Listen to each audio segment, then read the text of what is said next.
আল্লাহু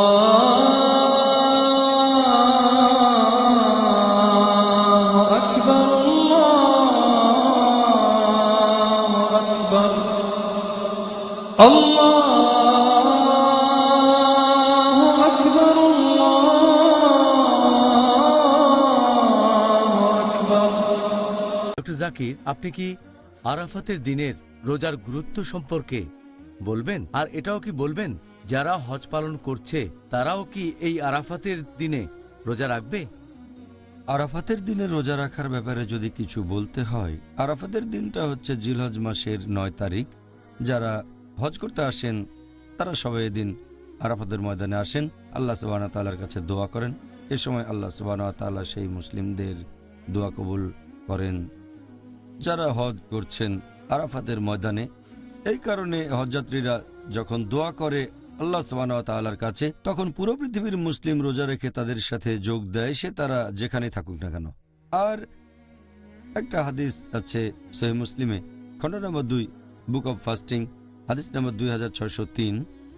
এক লোক নবীকে জিজ্ঞেস করল যে জিলহজ মাসের ৯ তারিখে আমরা যে রোজা থাকি তার গুরুত্বটা কি? তার মানে আরাফাতের দিনে রোজা। নবী বললেন, যদি কেউ রোজা রাখে আরাফাতের দিনে জিলহজ মাসের ৯ তারিখে, তার 2 বছরের গুনাহ ক্ষমা করা হবে। সেখানে একটা বছর হচ্ছে আগের বছর আর অন্যটা পরের বছর।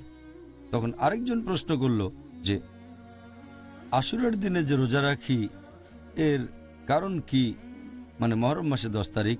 নবী বললেন, আশুরার দিনে রোজা রাখলে তোমাদের অতীতের করা গুনাহ ক্ষমা করা হবে। তাহলে আরাফাতের দিনে রোজা রাখার প্রধান কারণ হচ্ছে এতে করে 2 বছরের গুনাহ ক্ষমা পাবো, আগের বছর আর এর পাশাপাশি আগামী বছর। আর এটা নিয়ে কিছু ভুল ধারণা ছিল।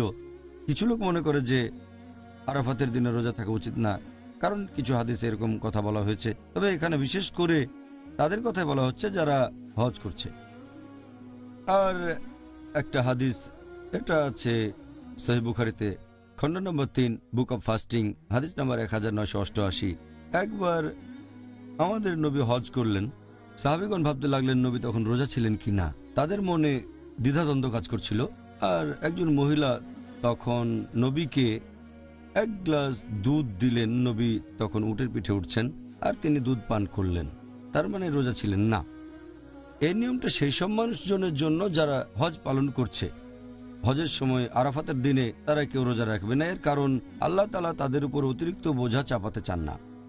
হজ পালন করতে গিয়েই তারা এমনিতে যথেষ্ট পরিমাণে কষ্ট করছে, অতিরিক্ত কষ্ট করার কোনো প্রয়োজন নেই।